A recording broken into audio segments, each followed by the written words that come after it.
And he's like, no, but I'm telling you, if you did gay porn, you have that look. He's like, I'm telling you, and I'm thinking, not that I ever at that time had ever watched gay porn or anything. Totally did. Um, and I was like, I don't look like those things. I don't, and he was just like, no, he's like, you have more of like a natural, athletic, normal guy body, like that's like attainable and hot and desirable. And I was like, well, thank you, but I don't think I'm quite ready to make the jump to do gay porn, considering at the time I hadn't even hooked up with a guy yet, even though I had thought about it a lot. Today on Rainbow Country, multi award winning gay porn star, Colby Jansen. Hi, I'm Keegan Hurst, former professional rugby player, coach, raving homosexual, and you're listening to Rainbow Country with Mark Tara. Colby Jansen, hi, how are you? I am excellent. How are you? I am good. I am good. I have to say thank you for being here to have your voice, your story be heard by the LGBT community and beyond. So, thank you so much for this. I am in Toronto. Uh, my understanding is at one point you lived in Toronto, correct? I briefly lived in Toronto for the better part of a year, Mm. on and off. Uh, And why were and you in Toronto? For what reason were you living here? be, a combination of things. um, yeah, I was in Toronto. I was doing gigs at different clubs, different nightclubs and whatnot, and also I was escorting. And on top of that, I was starting my film career, but really I was just sort of, I'm originally from Buffalo, New York, and Mhm. that is not the best place to be queer. So, So you were so up here. yeah, so I really enjoyed my time up in Toronto, Church Street area, all that. Mm. And And you're also, in in what, Las Vegas now? I'm in Vegas now, yes. So so in a nutshell, how was your time in Toronto? My time in Toronto was awesome. It was like, because everybody there is like pretty open-minded and pretty laissez-faire about, what you like, what you're doing. Like, hey, whatever. You want to have green hair, go ahead. You have green hair. You want to be gay, go ahead, be gay. You know, uh, dress a certain way, do that. Like, nobody seems to really like get too worked up, I guess. Mm. Outside of Toronto, it's not exactly the same. But uh, yeah, it was a very freeing, uh, eye-opening, and basically helped, me and my I was a late bloomer in the gay world. Uh, Mm. uh, so So it was great. It was great to grow and learn about myself there. so you are a multi award winning adult entertainer. Girl, you a porn star, okay?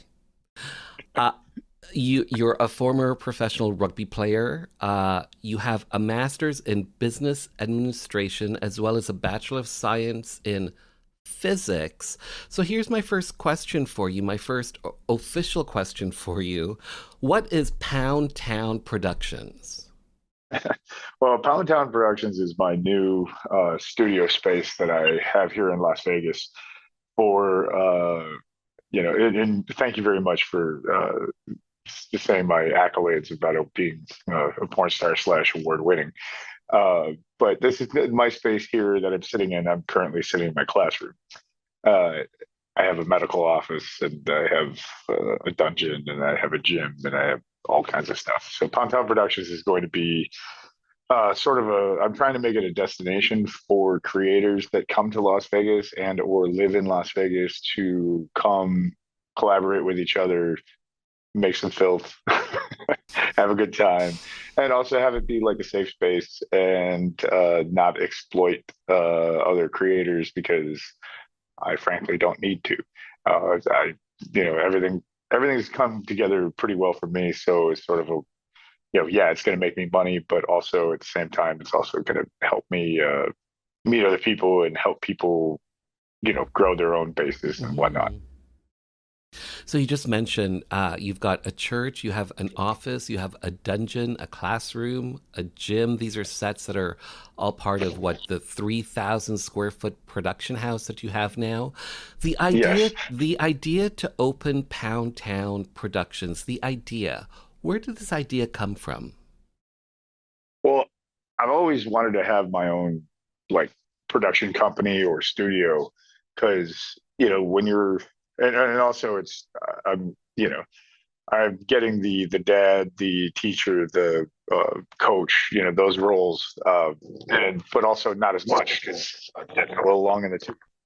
And by having a space where people can come to me, uh, I could basically, kind of hang around, still do my thing, and have a good time because the studios aren't calling as much, and that's fine because I can make my own studio, and that's really the motivation and the thought process is that there's different things I want to do that don't involve the whole familial stepfather stepson type stuff. I'm Hmm. so sick of that. Uh, and just wanted to be able to do some zany things and also just make some hot porn. Hmm. You started doing porn at what, the age of 30? I was well, I started at 29, and I Hmm. started in the straight, Hmm. and I was also a defense contractor for the Department of Defense and specifically the NRO, which was the National Reconnaissance Office. And basically, I ended up quitting that to pursue porn. Uh, that's a whole convoluted story.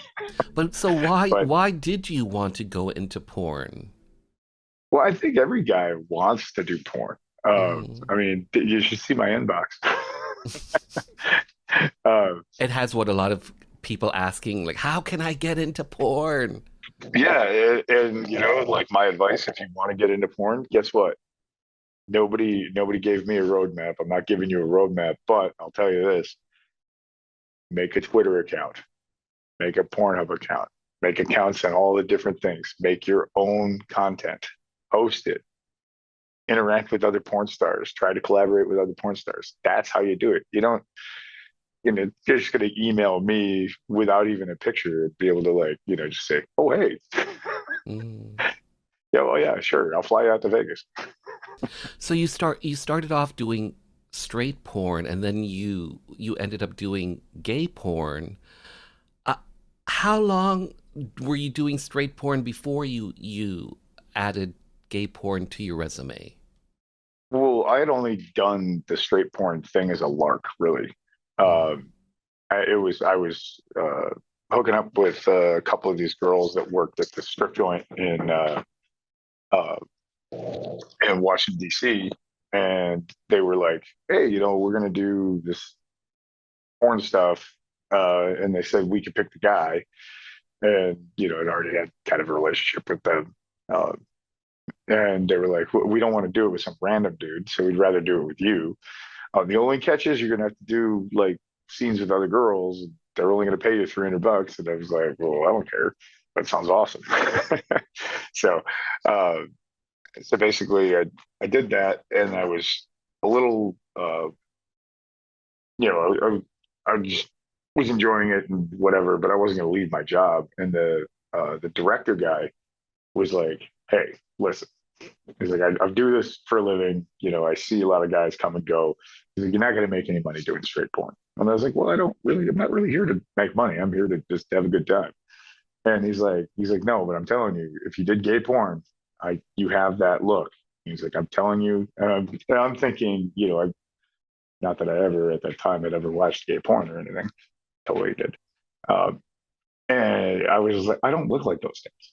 I don't, and he was just like, no, he's like, you have more of a, like a natural, athletic, normal guy body, like that's like attainable and hot and desirable. And I was like, well, thank you, but I don't think I'm quite ready to make the jump to do gay porn, considering at the time I hadn't even hooked up with a guy yet, even though I had thought about it a lot. Uh, Mm. 'Cause I was very, very closeted.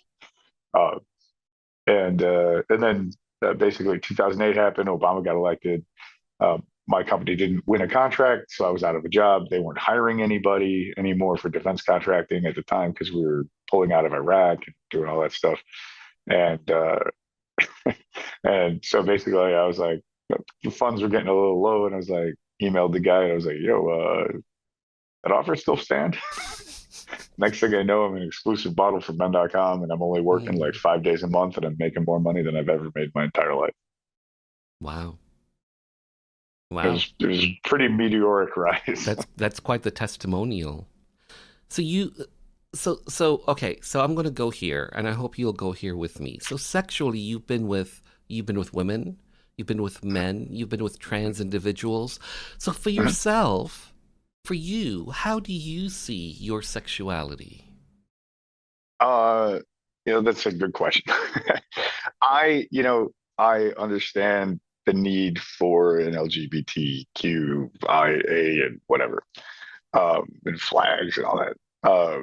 But also at the same time, I don't feel like the straights deserve to know what I do. I mean, Mm, the videos speak for itself, but at the same mm, time, I don't go out and tell people, what I do in my bedroom, uh, mm, because I don't feel like they deserve to know it. Uh, you know, I guess I'm bisexual or pansexual or something like that. I don't really fully understand the difference, and frankly, I don't care to know it because if I vibe with you, I vibe with you. We're mm, good. mhm, Um, I mean, I always say that the depths of sexual depravity that I've been able to explore uh, are, I get, you can't, uh, yeah, I can't really put a label on it. mm. How doing actively doing porn and having sex for your job, how is it for you to maintain a personal relationship? Do you find it challenging? Do you find it's irrelevant? Talk to me about That that. really, it's pretty irrelevant because, like, that's also like what you said before when you said I was award-winning porn star. There's a that it's an act. It's a performance. That's what Hmm. you're doing. Um, if you put a camera on a tripod in your bedroom and you have sex in front of the camera, in my opinion, yeah, you're creating content, probably hot, um, but that's not porn. That's not that is a certain level of porn. I'm not discounting that, but being able to be in a room full of people, with a guy standing right over top of your shoulder, holding a camera right here so you can smell his cigarette and coffee breath while you're getting a blowjob and maintain a Hmm. boner, when this guy is just not your type at all, or it could be a woman. You could have, I've been on sets where it's gay and it's directed by all women. Uh, that's the big difference. So yeah, as far as personal relationships go, anybody that I'm with understands that when I'm working, I'm working. And also, I'm extremely, I wouldn't say germophobic, but I'm extremely health conscious. And I don't screw around uh, without knowing what I'm doing Hmm. and, maintaining, safe sex practices kind of thing. Hmm. I'm not just, you know, going out hooking up with everything. And Hmm. plus, I'm a little bit older, so I'm a little bit, you know, I guess my tastes have, I guess, you could say they're more refined. Hmm. You just mentioned uh, porn star and what that entails. The evolution of the porn industry, technology. It's technology is changing the world, including the porn industry. Anyone with a smartphone, an internet connection, and a bedroom could be making money on sites like OnlyFans and ChatterBait. Uh, but it doesn't necessarily mean that they're a porn star. They're creating content.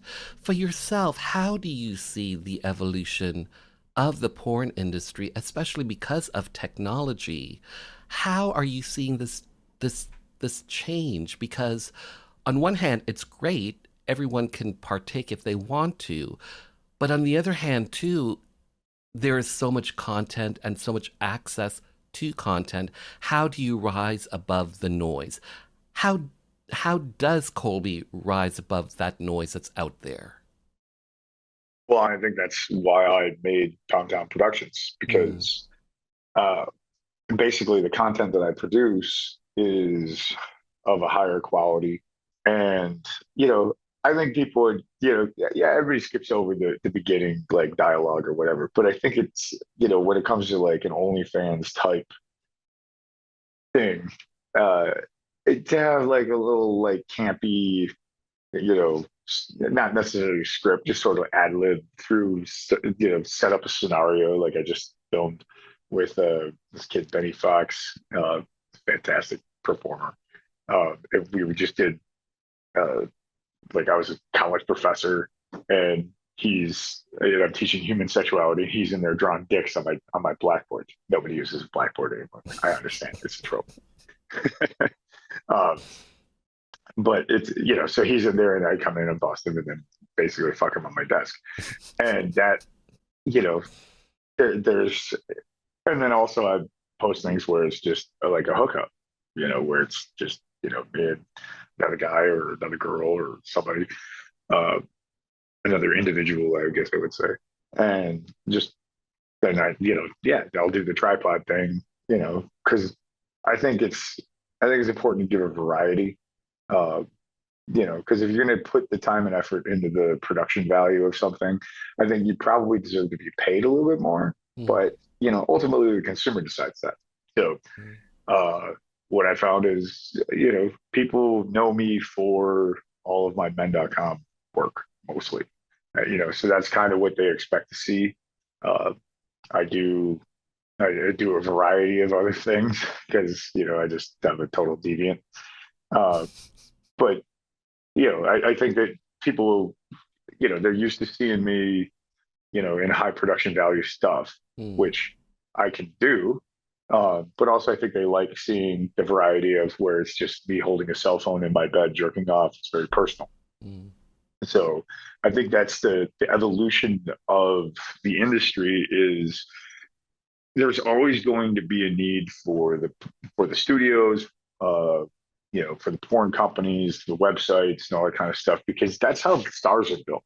Like that's it is what it is. Like you could be the hottest guy in the world, and nobody will ever see you because you're yelling into the abyss on Twitter and on OnlyFans, and you don't know how to market yourself, and you don't know how to grow a following. If you don't have a following, you're not going to grow, which is why any content creators that want to work with me, I have a following. You should work with me. It'll grow your following.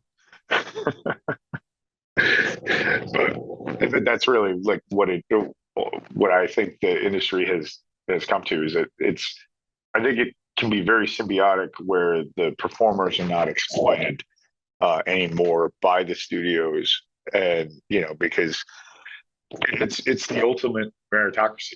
Like if you're good at what you do, you're going to make money. If you're not, go back and do your Joe job. It's like no, and there's nothing wrong with that. You can still make content. Somebody will watch it, I'm sure. Um, but this is a very sink or swim industry. So, Colby Jansen, you mentioned this earlier, but what is the National Geospatial Inter what Intelligence It's okay. Agency, the NGA? Okay, so What is this? when I was in college, I got my degree in physics. I got it from the highly prestigious State University of New York College at Fredonia. I'm sure you know exactly where that is. Uh, and basically, I got hired by Eastman Kodak. Can you imagine why the largest camera company in the United States would be involved with the US military? So we're working on satellite projects for, at the time, was NEMA, NIMA, which was the National Imagery Mapping Agency. But as time went on, I was still a contractor for NEMA, but then the US government decided that they needed to have all of the uh, organizations that they have, all their agencies or whatever, have a 3-digit uh, whatever name or whatever. And so they went, instead of the National Imagery Mapping Agency, which was the Army Map Service beforehand, or before that, they renamed it the NGA, which obviously translates to the National Geospatial Intelligence Agency, which really would be NGIA, but they put a dash in there. So, we have 3 letters because that's very important. But anyway, what we did was we did like, satellite imagery where you've got imagery analysts that are looking at, all these different military bases in like North Korea, Russia, our allies, whatnot. And, if we see that, there's 50 airplanes at this one base, and then the next day when we get the imagery comes in, the imagery analyst only counts 12. Oh, well, then they got to scramble and figure out where all these planes went, because it's important shit to know, especially like in places like North Korea and you know Iran and places like that. So my job was basically initially I was working on when we put the satellite up into orbit, that I made sure that it was pointing in the right direction, but also uh, I was mainly the guy that did all the talking.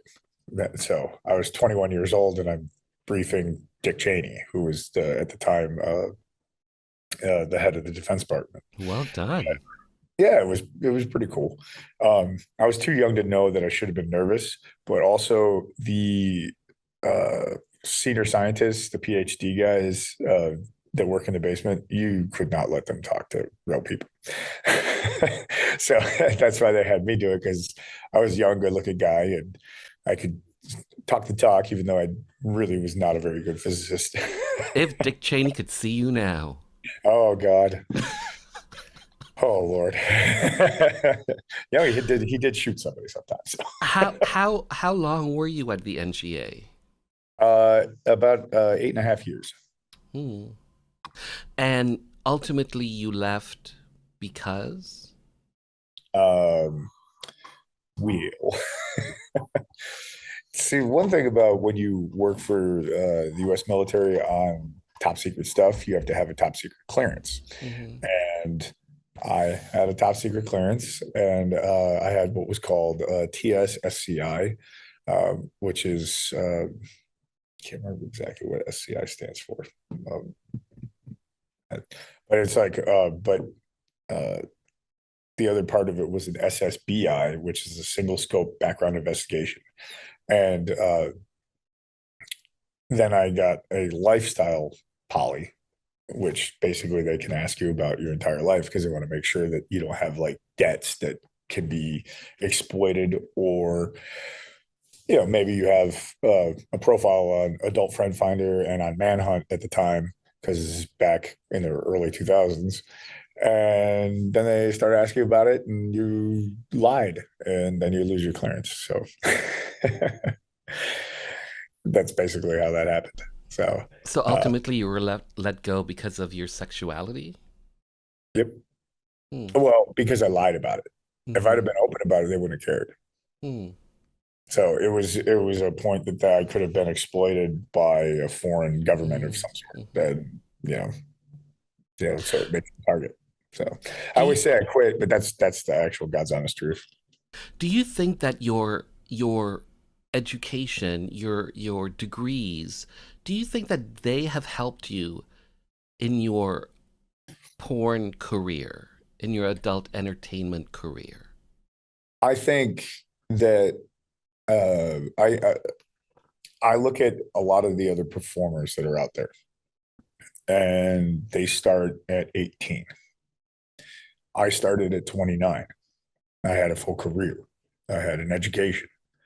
And I believe that having matured, getting an education, doing all the things that I did, gave me a structure and a personal identity, and an ability to cope with things, not always the best ways, but but I mean, I developed myself as a person outside of the porn industry, because my real name is Joe Boswell. I have no problem telling people that because it's already been hacked and everybody knows this. Um, and Joe and Colby are very similar people, but if I became Colby at 18, I don't think I would have been nearly as successful uh, Mm, without having gone and gotten the degree. And the mm-hmm, thing is about getting a degree is not, it's not, you don't really use your degree necessarily when you're working. What you prove is that you can work as part of a team, you can be mm-hmm, good at problem solving, you can dedicate yourself to a task and see it through. Those are all very important things that I think a lot of other porn performers don't actually, they haven't developed that mm, because they don't, I'm not saying everybody has to go to college, but learning a trade and or getting a degree or whatever mm-hmm. ultimately helps everybody in the long run. And you should always have that because no matter what, at worst, I could go get a regular Joe job. I could go be a substitute teacher. No matter what, nobody can take my MBA away from me. I have it. Uh, I have my bachelor's. So like those are important things, I think, because there's two kinds of people that do porn. There are people that do it out of necessity, and there are people that do it out of opportunity.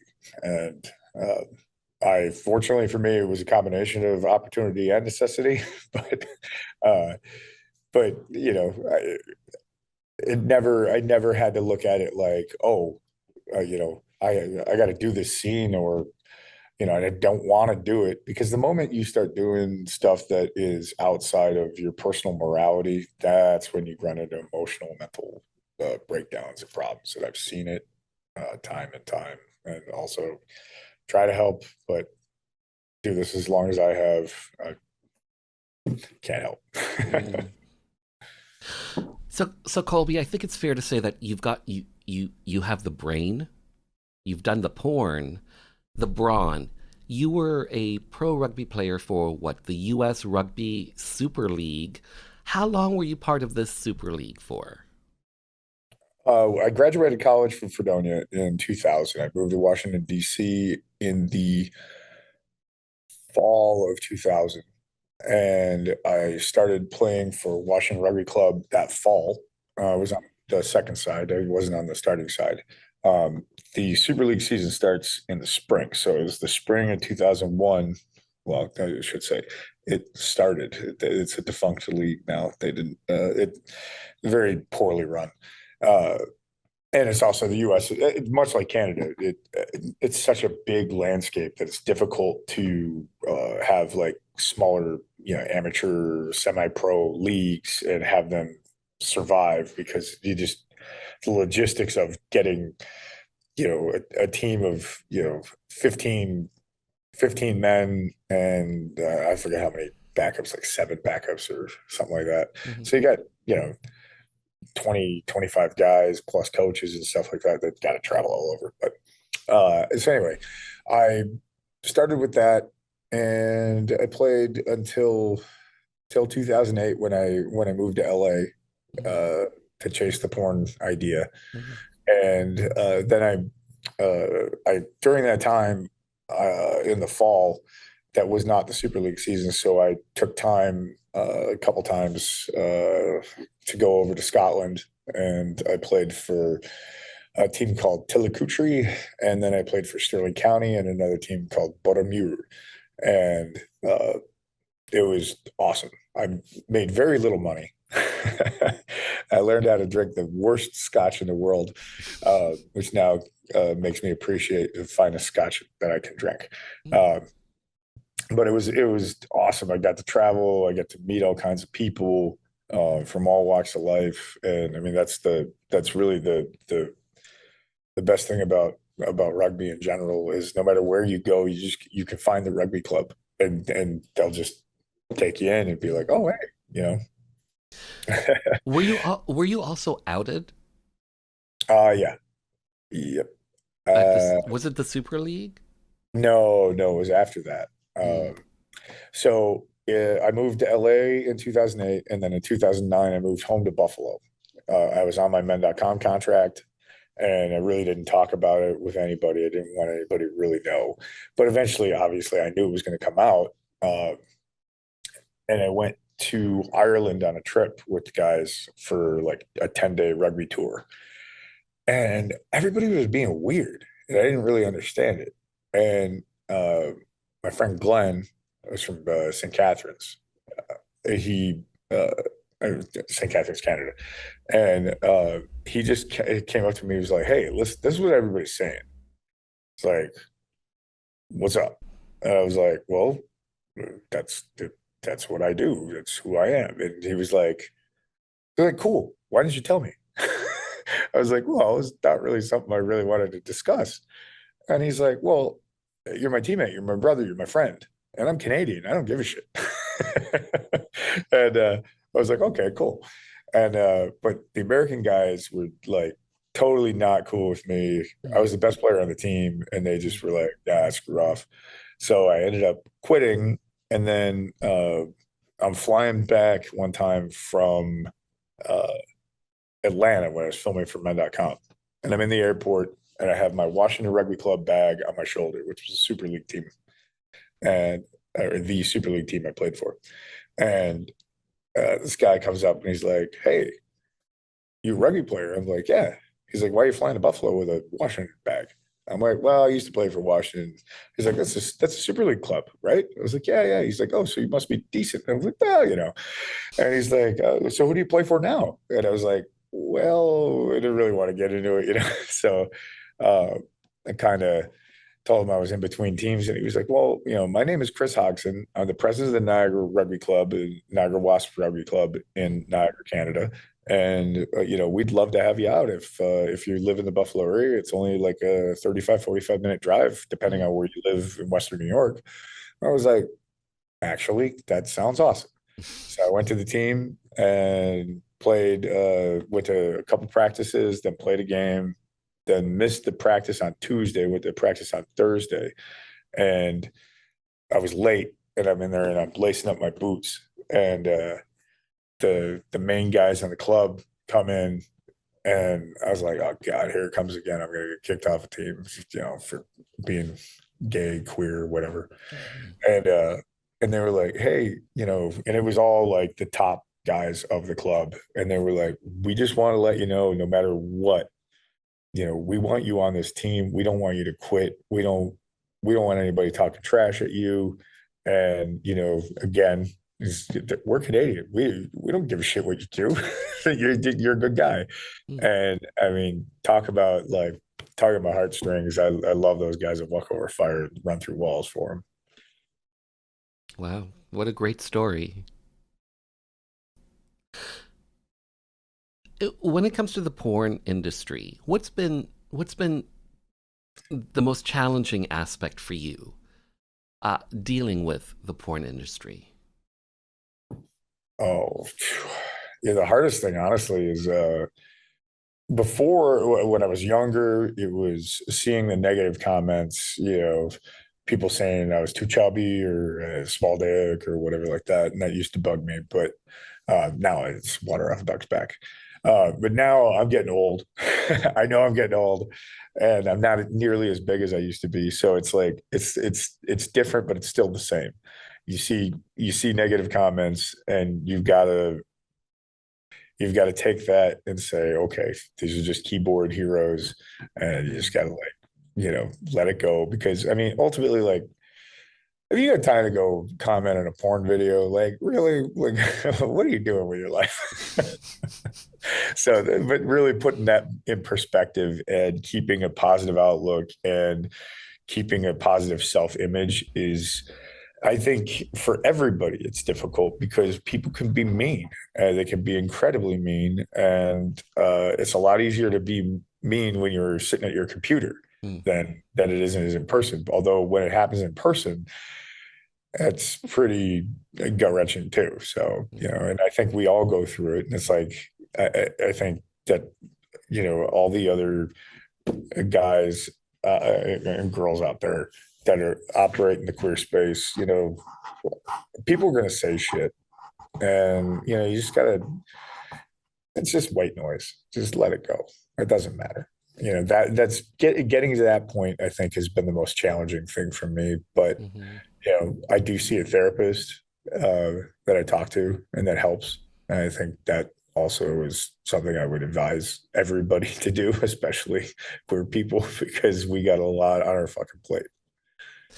My last question for you: best part for you about being part of the adult entertainment space. Um, Honestly, I absolutely love the nice things that people say about to me about what I've done for them, about how I've made them happy, how I've given them positive outlook on themselves.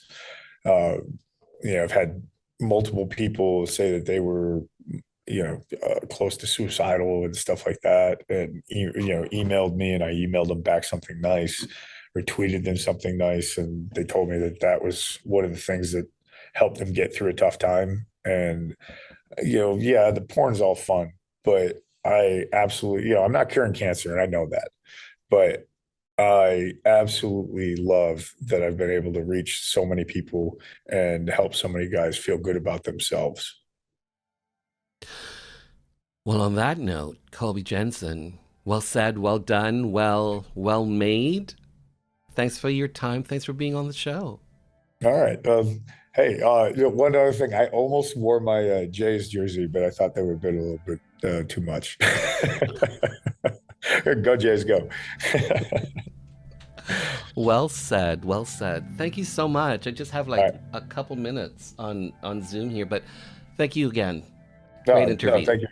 Yeah, no, this was great. Your questions are very good, and very well guided. I you appreciate you you be well and enjoy Las Vegas and Pound Town Productions. I love the that. name. Oh yeah. Be well. All right. Thank you.